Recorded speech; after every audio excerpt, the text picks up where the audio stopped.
Database management system. Database বলতে বুঝি ডেটাকে সংরক্ষণ করে রাখা। বিভিন্ন ক্ষেত্রেই আমাদের ডেটা সংরক্ষণ করতে হয়। যেমন স্কুলে বিভিন্ন ছাত্রীদের নাম, ক্লাস, রোল নাম্বার, শিক্ষক শিক্ষিকাদের নাম ইত্যাদি বিভিন্ন সময় সংরক্ষণ করার দরকার পড়ে। সেই কারণের জন্য আমরা ডেটাবেস ম্যানেজমেন্ট সিস্টেম ব্যবহার করি। বিভিন্ন কম্পিউটারাইজ সিস্টেম যত ব্যবহার দিন দিন বাড়ছে বিভিন্ন ক্ষেত্রে, তত ডেটাবেস ম্যানেজমেন্ট সিস্টেমের ব্যবহার বেড়ে যাচ্ছে।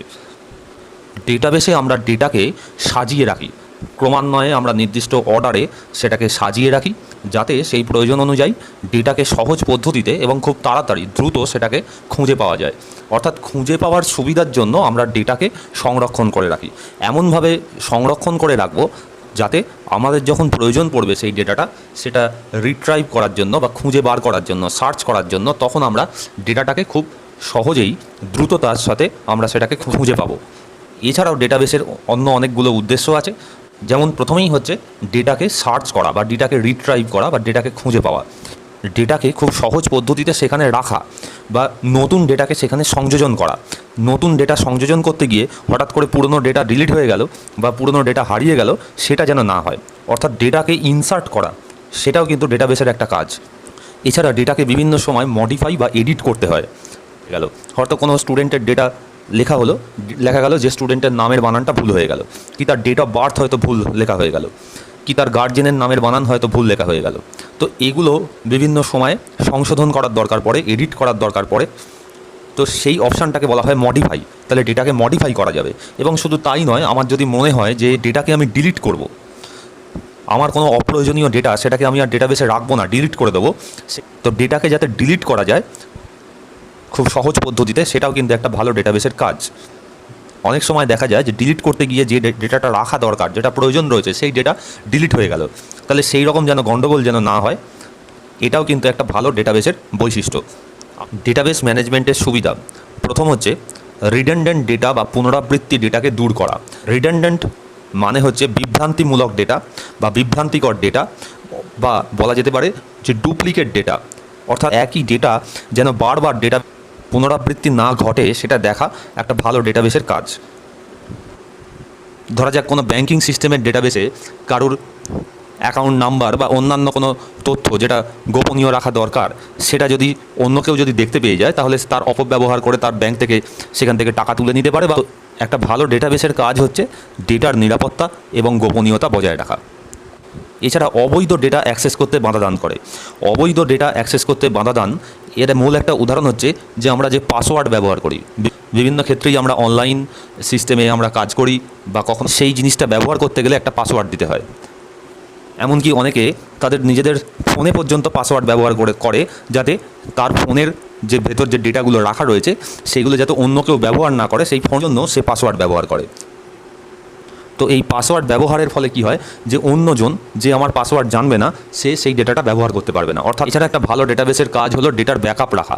ব্যাকআপ বলতে আমরা বুঝি যে আমার যে তথ্যটা রয়েছে যেখানে সংরক্ষিত রয়েছে, এছাড়াও একটা ডুপ্লিকেট বিভিন্ন জায়গায় ডেটাটাকে সংরক্ষণ করে রাখা, যাতে যদি সেই অরিজিনাল ডেটাটা কোনোভাবে ডিলিট হয়ে যায়, তাহলে সেই ডুপ্লিকেট ডেটার সাহায্যে আমি সেই পুরনো ডেটাগুলো খুঁজে পাবো। ডেটাবেস ম্যানেজমেন্টের অসুবিধা, আমরা বিভিন্ন ক্ষেত্রে ডেটাবেস ব্যবহার করি, কিন্তু ডেটাবেসটাকে কন্ট্রোল করার জন্য, ডেটাবেসটাকে মেনটেন করার জন্য সুদক্ষ সফটওয়্যার ইঞ্জিনিয়ার, সিস্টেম ডিজাইনার ইত্যাদি দক্ষ লোকের দরকার হয়। সেগুলো না হলে কিন্তু এই সিস্টেমটাকে কোনোভাবেই কন্ট্রোল করা যাবে না। এতে সিস্টেমটাকে সর্বদাই ব্যস্ত রাখতে হয়। অর্থাৎ যেখানে কোনো ডেটাবেস রয়েছে সেখানে সেই সিস্টেমটা 24 ঘন্টায় সেই সিস্টেমটাকে খোলা রাখতে হয়, সেই কম্পিউটারটাকে খোলা রাখতে হয়। তা না হলে কিন্তু এই বাড়িতে বসে আমাদের সময় অনুযায়ী আমরা বিভিন্ন যে কাজ করি অনলাইনে, এগুলো কিন্তু হবে না। সেই জন্য ডেটাবেসটাকে কিন্তু 24 ঘন্টাই খুলে রাখতে হবে। ডেটাবেসটা যদি হঠাৎ করে বন্ধ হয়ে যায়, তাহলে কিন্তু কোনো কাজ সেখান থেকে করা যাবে না। এর ফলে আমাদের যে অনলাইন যে অ্যাপ্লিকেশানগুলো রয়েছে সেগুলো কিন্তু একটাও কাজ করবে না। এছাড়া ডেটাবেস ম্যানেজমেন্ট সিস্টেমটিকে কন্ট্রোল করাও যথেষ্ট ব্যয়বহুল। এর জন্য বিভিন্ন কোম্পানিকে বড় বড় সফটওয়্যার ইঞ্জিনিয়ার, সিস্টেম ডিজাইনার তাদেরকে রাখতে হয়। এর ফলে সিস্টেমটি মেনটেন করা অত্যন্ত ব্যয়বহুল হয়ে পড়ে। একটা বড় ডেটাবেস সিস্টেমের ব্যাকআপ নেওয়া বা তাকে ডুপ্লিকেট জায়গায় স্টোর করে রাখা, সেটাও কিন্তু যথেষ্ট কষ্টসাধ্য কাজ। এখন আমরা একটি টেবিল দেখতে পাচ্ছি। টেবিলের মধ্যে স্টুডেন্টের সম্পর্কিত বিভিন্ন রকম তথ্য সংরক্ষণ করে রাখা আছে। এখানে student name, roll number, class, marks, age এইগুলো রাখা আছে, অর্থাৎ স্টুডেন্ট সম্পর্কিত বিভিন্ন তথ্য রাখা আছে। তাহলে একটা ডেটাবেসে এই রকম এক বা একাধিক টেবিল থাকতে পারে। একটা ডেটাবেসের মধ্যে এক বা একাধিক টেবিল থাকতে পারে। ধরা যাক যদি কোনো স্কুলের কোনো ডেটাবেস থাকে, তাহলে সেখানে স্টুডেন্টের যেমন ডেটা সংরক্ষণ করার দরকার পড়বে, ঠিক সে একইভাবে টিচারদের ডেটা সংরক্ষণ করার দরকার পড়বে এবং আরও অন্যান্য বিভিন্ন ধরনের টেবিল সেখানে সংরক্ষণ করার দরকার পড়বে। তা গোটাটাকে বলা হয় একটা টেবিল। এইখানে টেবিলের নাম দেওয়া হয়েছে স্টুডেন্ট। এই স্টুডেন্ট টেবিলে বিভিন্ন কলম আমরা দেখতে পাচ্ছি। এই টেবিলটার মধ্যে আমরা বিভিন্ন কলম দেখতে পাচ্ছি, যেগুলো উল্লম্ব আকারের যেগুলো রয়েছে। এই প্রত্যেকটা কলমের এক একটা নাম দেওয়া হয়েছে। যেমন এটা হচ্ছে স্টুডেন্ট নেম, এখানে রোল নাম্বার, ক্লাস, মার্কস এবং এজ, এগুলো সবাই স্টুডেন্ট টেবিলের এক একটা অ্যাট্রিবিউট। অ্যাট্রিবিউট মানে ওই কলমের যে নামটা লেখা রয়েছে সেইটাকেই আমরা বলি অ্যাট্রিবিউট। একটা টেবিলে যতগুলো অ্যাট্রিবিউট রয়েছে বা যতগুলো কলম রয়েছে সেই সংখ্যাটাকে বলা হয় ওই টেবিলের ডিগ্রি। একটা টেবিলে যতগুলো সংখ্যক অ্যাট্রিবিউট রয়েছে সেটাকে বলা হয় ওই টেবিলের ডিগ্রি। বা এখানে 5টা অ্যাট্রিবিউট আছে, তাহলে এই টেবিলের ডিগ্রি হচ্ছে 5। এই টেবিলে ডিগ্রি হচ্ছে 5। এই টেবিলের প্রত্যেকটা রোতে এক একটা স্টুডেন্টের বিভিন্ন ডেটা এখানে সংরক্ষিত করা আছে। প্রত্যেকটি স্টুডেন্টের ডেটা আলাদা আলাদা রোতে সংরক্ষিত করা আছে। এই যে গোটা রোটা আমরা দেখতে পাচ্ছি, এই গোটা রোটাকে বলা হয় একটা টাপল। এই গোটা রোটাকে বলা হয় একটা টাপল। সুজয় অধিকারী টাপল 1, এইটা হচ্ছে টাপল 2, টাপল 3, টাপল 4, এই পুরোটা হচ্ছে টাপল 5 এবং এই পুরোটা হচ্ছে টাপল 6। শুধুমাত্র এইটুকু নয়, এই পুরোটা নিয়ে একটা টাপল, এই গোটাটা নিয়ে একটা টাপল। এটা টাপল 1, এই গোটাটা নিয়ে টাপল 2, এই গোটাটা নিয়ে টাপল 3।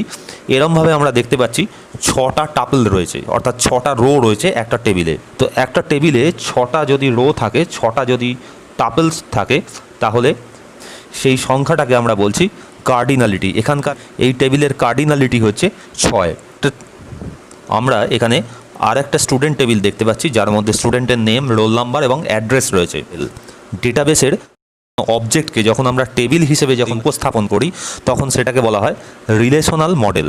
এরপরে আমরা দেখব এন্টিটি রিলেশনশিপ ডায়াগ্রাম। এখানে দেখা যাচ্ছে যে ছবির আকারে আমরা ডেটাকে রিপ্রেজেন্ট করছি, কোনো অবজেক্টকে রিপ্রেজেন্ট করছি। আমরা স্টুডেন্টকে আগের উপস্থাপন করছিলাম একটা টেবিলের আকারে, এবার আমরা একটা চিত্রের মাধ্যমে আমরা উপস্থাপন করছি। এখানে রয়েছে একটা স্টুডেন্ট। এই স্টুডেন্টের মধ্যে থেকে এখানে একটা সরলরেখা দিয়ে এবং গোল আকারে রয়েছে নেম, রোল এবং অ্যাড্রেস। তাহলে এগুলোকে বলা হয়, এগুলো ছিল কি একটা টেবিলের কলম। এগুলোকে ছিল অ্যাকচুয়ালি টেবিলের কলম। এগুলোকে বলা হতো অ্যাট্রিবিউট। তাহলে নেম একটা অ্যাট্রিবিউট ছিল টেবিলের, রোল একটা অ্যাট্রিবিউট ছিল এবং অ্যাড্রেস একটা অ্যাট্রিবিউট ছিল। আর টেবিল নেমটা ছিল হচ্ছে স্টুডেন্ট। টেবিল নেম ছিল স্টুডেন্ট। এইটাকে বলা হয় এনটিটি। এক্ষেত্রে এটাকে বলা হয় এনটিটি। চিত্রের মাধ্যমে আমরা যখন এটাকে উপস্থাপন করব, তখন এই স্টুডেন্টটাকে বলা হয়, যেটা ছিল টেবিল নেম, সেটাকে বলা হয় এনটিটি। আর তার সঙ্গে একটা সরলরেখা দিয়ে সংযোগ করে দেখানো হয় ডিম্বাকার গোলের আকারে। এগুলোকে বলা হয় অ্যাট্রিবিউট। যেমন নেম একটা অ্যাট্রিবিউট, রোল একটা অ্যাট্রিবিউট এবং অ্যাড্রেস একটা অ্যাট্রিবিউট।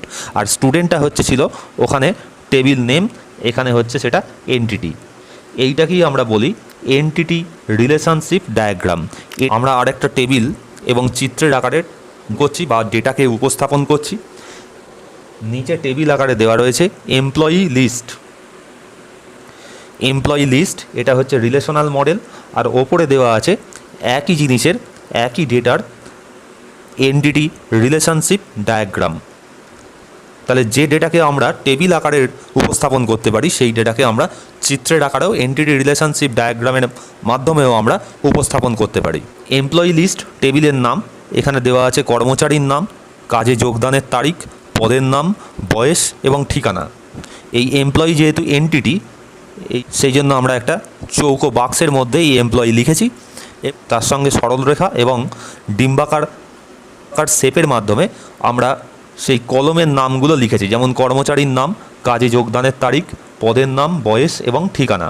এগুলোকে বলা হয় টেবিলের ক্ষেত্রে কলম বা অ্যাট্রিবিউট। এখানেও বলা হয় অ্যাট্রিবিউট। আর এটা হচ্ছে এন্টিটি। আমরা এখানে ইয়ার ডায়াগ্রাম বা এন্টিটি রিলেশনশিপ ডায়াগ্রাম দেখছি। এখানে দুটো টেবিল রয়েছে। বিভিন্ন সময় ডেটাবেসে দুটো বা তার বেশি সংখ্যক টেবিলের মধ্যে আমাদের সম্পর্ক করতে হয়, রিলেশন তৈরি করতে হয়। এখানে আমরা দেখছি একটা হচ্ছে টিচার টেবিল। এইখানে টেবিল আকারে আমরা উপস্থাপন করেছি একটা টিচার, আর আরেকটা টেবিল হচ্ছে স্টুডেন্ট। এই দুটোর মধ্যে আমরা সম্পর্ক স্থাপন করেছি। তাহলে এখানেও সেটা এন্টিটি রিলেশনশিপ ডায়াগ্রামের মাধ্যমে দেখানো হচ্ছে যে টিচার, তার মধ্যে অ্যাট্রিবিউট রয়েছে নাম, আইডি, শিক্ষাগত যোগ্যতা এবং টেলিফোন নাম্বার। আমরা যদি এখানে দেখি টেবিলের মধ্যে নেম, আইডি, এডুকেশনাল কোয়ালিফিকেশান, এখানে শিক্ষাগত যোগ্যতা এবং টেলিফোন নাম্বার, এইগুলো এই টেবিলের মধ্যে রয়েছে। সেটাকেই আমরা এন্টিটি রিলেশনশিপ ডায়াগ্রামের মাধ্যমে উপস্থাপন করেছি নাম, আইডি, শিক্ষাগত যোগ্যতা এবং টেলিফোন নাম্বার। তাহলে এটা একটা এন্টিটি, টিচার একটা এন্টিটি এবং স্টুডেন্ট হচ্ছে আরেকটা এন্টিটি। এখানেও তার student name, roll number, class, age ইত্যাদি রয়েছে। এগুলো হচ্ছে অ্যাট্রিবিউট। এখানে আমরা দেখতে পাচ্ছি নাম, রোল নাম্বার, ক্লাস এবং বয়স, এগুলো অ্যাট্রিবিউট হিসেবে রয়েছে। এগুলো আমরা আগে জেনেছি। এবার আমরা জানবো যে দুটো টেবিলের মাধ্যমে যখন সংযোগ স্থাপন করছি, এমনি সেটা সংযোগ স্থাপন করা যায় না, তার মাঝখানে একটা রিলেশন দরকার পড়ে। রিলেশনশিপ সিম্বল, এটাকে আমরা বলি ডায়মন্ড। এর মাধ্যমে আমরা দুটো টেবিল, দুই বা তার বেশি সংখ্যক টেবিলকে আমরা একসাথে যোগ করতে পারি। দুই বা তার বেশি সংখ্যক টেবিলের মধ্যে এটা রিলেশন তৈরি করে। এখানে আগে আমরা ইআরডি ডায়াগ্রাম যখন করেছি, সেখানে কতগুলো চিহ্ন বা প্রতীক আমরা ব্যবহার করেছি। যেমন প্রথমেই হচ্ছে আয়তাকার একটা বাক্স, তার মধ্যে আমরা কি রিপ্রেজেন্ট করি? এন্টিটি। সেখানে আমরা রিপ্রেজেন্ট করি এন্টিটি সেট বা এন্টিটি, যেটাকে আমরা টেবিল আকারে রিপ্রেজেন্ট করলে বলি টেবিল, সেটাকেই আমরা বলি এন্টিটি। ইআরডিতে বলি এন্টিটি। আর উপবৃত্ত বা ডিম্বাকার শেপের মাধ্যমে আমরা বোঝাই অ্যাট্রিবিউটকে। দুই বা তার বেশি সংখ্যক টেবিলের মধ্যে যখন রিলেশনশিপ তৈরি করা হয়, তখন এইটা রিলেশনশিপের সিম্বল ধারণ করে, এই ডায়মন্ড বা বরফি। সরল রেখার মাধ্যমে এক বা একাধিক এন্টিটি বা তার অ্যাট্রিবিউট বা রিলেশন ইত্যাদির মধ্যে একটা সংযোগ স্থাপন করে। আমরা এখানে কতগুলো বিশেষ ধরনের ইআরডি আমরা দেখব। এখানে একজন ব্যক্তির অনেকগুলো গাড়ি আছে, সেই গাড়িগুলো বিভিন্ন সময় অ্যাক্সিডেন্টের মধ্যে পড়েছে।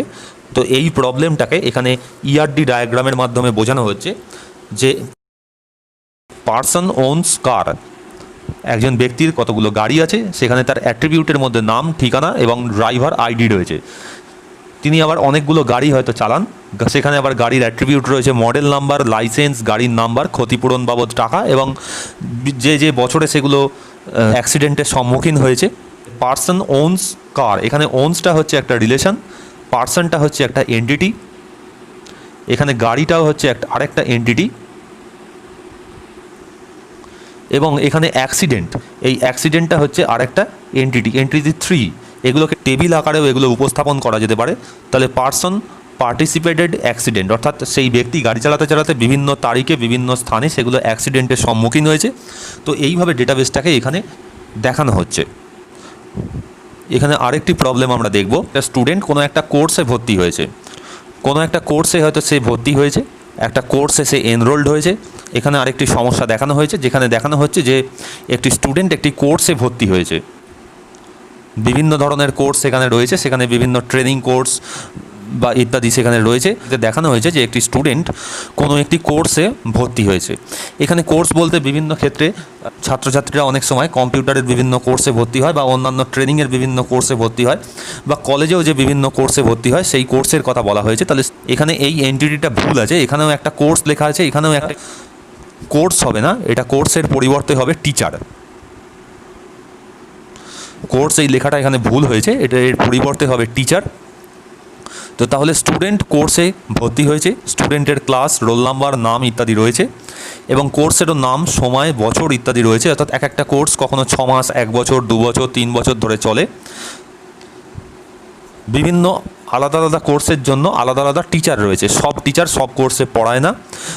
স্টুডেন্টের সঙ্গে কোর্সের যেমন একটা আলাদা রিলেশন তৈরি করা হয়েছে, ঠিক একই রকমভাবে কোর্সের সঙ্গে টিচারেরও একটা সম্পর্ক রয়েছে। যখন কোনো ইনস্টিটিউটে যখন সেই কোর্সগুলো চলে, তখন সেগুলো নিশ্চয়ই আলাদা রুমে সেখানে বসানো হয়, আলাদা ক্লাসে সেখানে ক্লাসগুলো হয়। সুতরাং কোর্সের সঙ্গে রুমেরও একটা রিলেশনশিপ তৈরি করা হয়েছে। তাহলে স্টুডেন্টের সঙ্গে কোর্সের সম্পর্ক, কোর্সের সঙ্গে টিচারের সম্পর্ক, আবার কোর্সের সঙ্গে রুমের সম্পর্ক, এইভাবে বহুবিধ সম্পর্কের মাধ্যমে একটা ডেটাবেস এখানে তৈরি করা হয়েছে। ডেটা মডেল, একটা ডেটাবেসকেই উপস্থাপন করার জন্য বিভিন্ন ধরনের ডেটা মডেল রয়েছে। আমরা আগেই দেখলাম যে একটা ডেটাকে আমরা দুরকমভাবে উপস্থাপন করতে পারছি, একটা টেবিল আকারে এবং একটি চিত্রের মাধ্যমে। ঠিক সেই রকমভাবে ডেটাবেসকেও আমরা বিভিন্নভাবে উপস্থাপন করতে পারি। যেমন একটি হচ্ছে অবজেক্ট বেসড ডেটা মডেল, সেটা হচ্ছে এন্টিটি রিলেশনশিপ মডেল, যেটা ইআরডি ডায়াগ্রাম আমরা দেখেছি।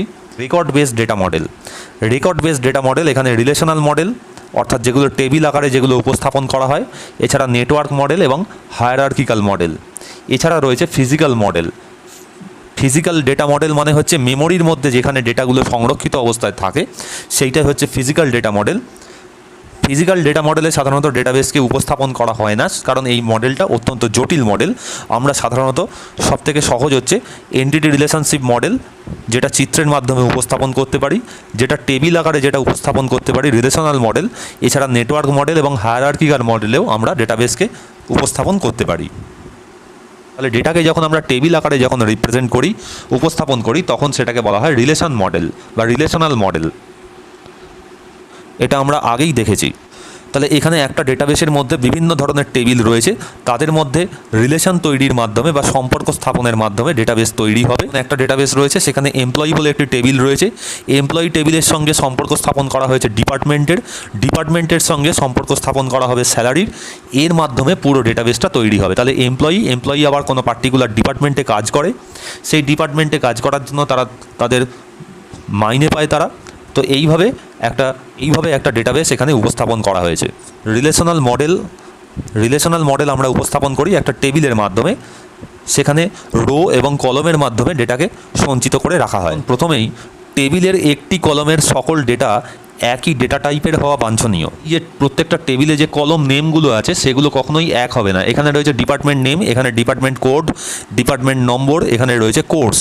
এই কলমের নেমগুলো কখনোই এক হবে না, অর্থাৎ সেখানে ডুপ্লিকেট কলম কখনো থাকবে না। একটা রোয়ের মধ্যেও কোনো ডুপ্লিকেট ডেটা থাকবে না বা একাধিক ডেটা থাকবে না। তাহলেই কী হবে, ডেটাবেসের মধ্যে রিডান্ডেন্সি চলে আসবে। টেবিলে যে রো এবং কলম রয়েছে, সেই রো এবং কলমের সংযোগস্থলে এইটাকে বলা হয় একটা সেল। এটাকে বলা হয় একটা সেল, এবং এই সেলের মধ্যে একটাই মাত্র ডেটা থাকে। এই সেলের মধ্যে দেখা যাচ্ছে যে একটাই মাত্র ডেটা। রো এবং কলমের সংযোগস্থলকে বলা হয় সেল, এবং এই প্রত্যেকটা সেলে একটা করে ডেটা থাকে। তাহলে এগুলোই হচ্ছে রিলেশনাল মডেলের বৈশিষ্ট্য। দ্বিতীয় মডেলটা হচ্ছে এন্টিটি রিলেশনশিপ ডায়াগ্রাম। আমরা জানি বিভিন্ন টেবিল, যেটা আমরা রিলেশনাল মডেলের টেবিল হিসেবে আমরা দেখেছি, এখানে আমরা দেখব সেটা এন্টিটি হিসেবে। এখানে বিভিন্ন এন্টিটির মধ্যে ছবির মাধ্যমে, ডায়াগ্রামের মাধ্যমে আমরা উপস্থাপন করি ডেটাবেসকে। এটাকেই বলা হয় এন্টিটি রিলেশনশিপ মডেল বা ইআরডি মডেল। এটা আমরা আগেই দেখেছি। হায়ারার্কিক্যাল মডেল, হায়ারার্কি মানে হচ্ছে সেটা স্ট্রাকচার বা একটা শ্রেণীবিভাগ বা স্ট্রাকচার, এটাকেই বলা হয় হায়ারার্কিক্যাল মডেল। এখানে দেখা যাচ্ছে যে একটা প্রতিষ্ঠান রয়েছে, তাকে বিভিন্ন শ্রেণীবিভাগ করা হয়েছে, তার বিভিন্ন আলাদা আলাদা ডিপার্টমেন্ট রয়েছে, সেগুলোকে ভাগ করা হয়েছে। যেমন হিসাব রক্ষণ বিভাগ, বিভিন্ন রকম অ্যাকাউন্টসের কাজ তারা করে থাকে। এছাড়া ওই প্রতিষ্ঠানের প্রশাসনিক বিভাগ থাকে, আবার ঠিক একই রকমভাবে বিক্রয় বিভাগ থাকে। একটা সিস্টেমকে বিভিন্ন শ্রেণীবিভাগের মাধ্যমে যে ডেটাবেসকে উপস্থাপন করা হয়, সেটাকেই বলা হয় হায়ারার্কিক্যাল মডেল। হায়ারার্কির মানেই হচ্ছে একটা স্ট্রাকচার। এখানে আমরা একটা স্কুলের হায়ারার্কিক্যাল মডেল দেখছি।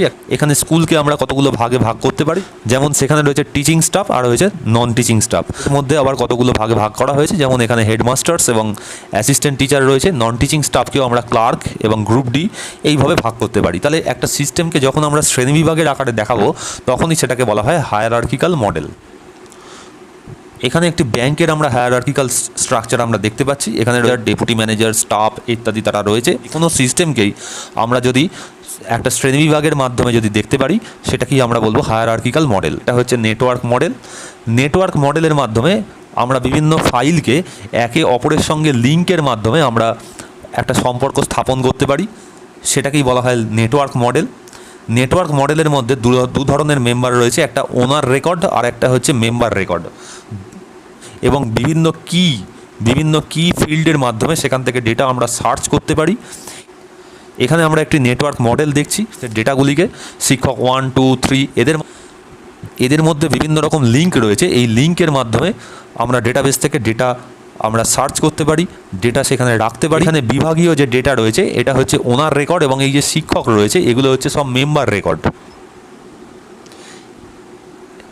এই বিভাগীয় ডেটার সঙ্গে শিক্ষক বা এক একটি শিক্ষক বা এক একটি কোর্সের সঙ্গে লিঙ্ক রয়েছে। এই লিঙ্কের মাধ্যমে আমরা ডেটাকে সঞ্চয় করতে পারি। এটাই হচ্ছে ডেটাবেসের নেটওয়ার্কিং মডেল। এই মডেলটা যথেষ্ট শক্ত এবং এটাকে ব্যবহার করাও যথেষ্ট সমস্যাজনক। সেই কারণের জন্য এই মডেল আর সেরকমভাবে ব্যবহার করা হয় না। তবে সিস্টেম ওরিয়েন্টেড বিভিন্ন প্রোগ্রামিংয়ের ক্ষেত্রে এই নেটওয়ার্ক মডেল ব্যবহার করা হয়ে থাকে। নেটওয়ার্ক মডেলটা অত্যন্ত জটিল, কিন্তু সবথেকে দ্রুত এই রেকর্ডকে অ্যাক্সেস করা যায়। সবথেকে দ্রুত রেকর্ড অ্যাক্সেস করা যায় ফিজিক্যাল মডেলে।